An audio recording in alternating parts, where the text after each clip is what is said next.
Kumusta mga gamers? Gamers here. Welcome to another of my Wolcen build guide. And today I'm gonna talk about my beat the story mode fast and easy build. So first of all, I just wanna mention that do not worry if you're planning to do a different build, like for example, a bow character or a melee character. Do not worry about that because you can always reset your passive and attributes point anytime you want. So maybe you can do this build, finish the story mode, and once your character is strong enough and have better gears, maybe then you can reset your character and start your desired build. So yeah, to begin this guide, first thing you need to do is when you create your character, make sure that you pick this consuming ember skill and staff weapon. And the reason for that is because the staff has this amazing basic attack that bounces on nearby enemies, and that will make you clear those enemy mobs really fast. And later I'm gonna tell you how to improve your damage, that you can even kill a boss with just your basic attack. And the reason you want to do this build is because some of the builds are very tough to finish the story mode, especially the melee builds. For the gears, first thing you need to look for are items that will give you damage added to your attacks, and you can either pick from fire damage, lightning damage, rend damage, or toxic damage. And the reason for that is because those 4 types of damage can inflict ailments that are damage over time. And just keep looking for items that will improve your basic attack damage, and you can still use different type of damage that I did not mention, like for example this frost damage. You just need to make sure that for example this one, I want my basic attack to inflict burn and bleed ailments to the enemies. So what I need to do is make sure that rend and fire damage are the highest types of damage that my basic attack can do, and in that way my basic attack will always inflict burn and bleed ailments. And for example this one, my basic attack also deal lightning damage, but because it's the least type of damage that my basic attack can do, it does not inflict shock ailments. Also, what you can just do is just use gems on your weapon, and the type of socket that you need on your weapon is offensive number 1. And for the rest of your gears, just keep looking for high resistance and either high life or with high plus to toughness. And you're also going to need to wear a bruiser helmet and bruiser chest piece, and I'm gonna tell you later why that's important. And once you reach around level 30, you can just switch to any one-hand melee weapon and a catalyst. And the reason for that is so you will be able to use spell skills and melee skills. For the skills, all you need is this consuming embers, which you already have at the beginning of the game, this bleeding edge, and this livor mortis. So for those of you who are planning a different build later in the game, you can still level up your main skills on these 2 extra skill slots.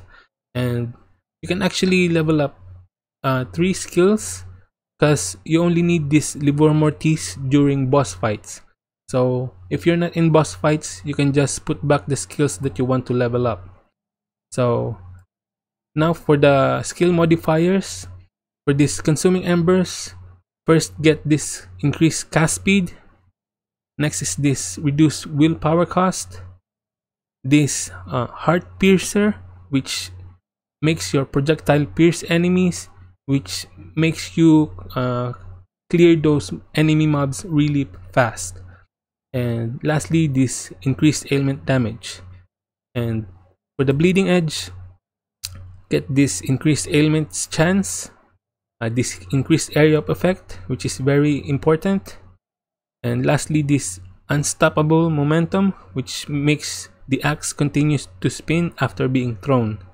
And lastly, for this Livor Mortis, if you're not planning to level this skill, you can just level it up like a few times, so you can get this increased health for summon. And if you are planning to level this up, you can get this other increased health for summon.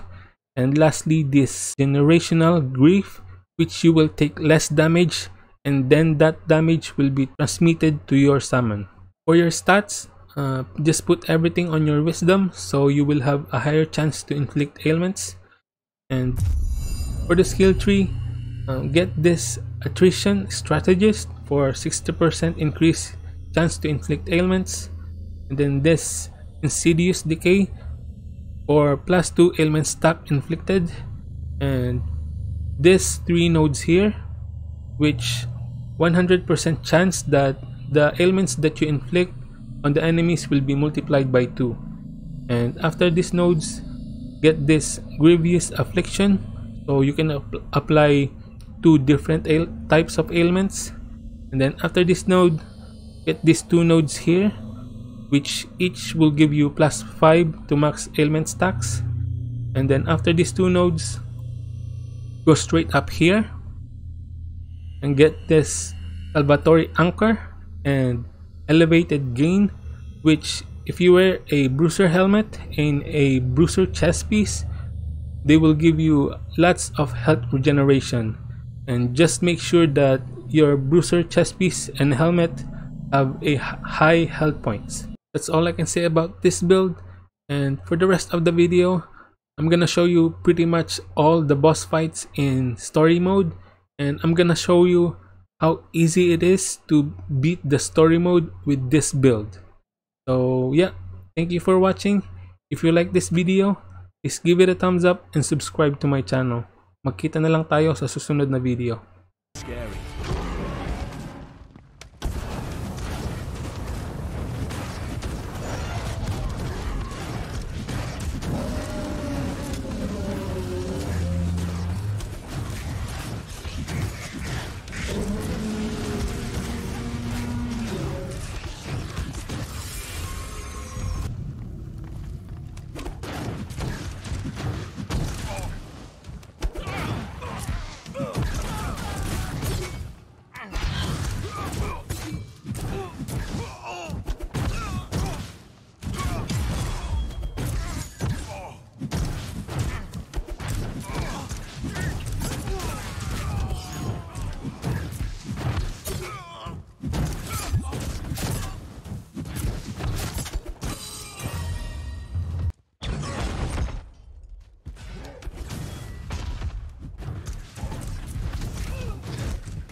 What a pawn. Who do you serve?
to your senses.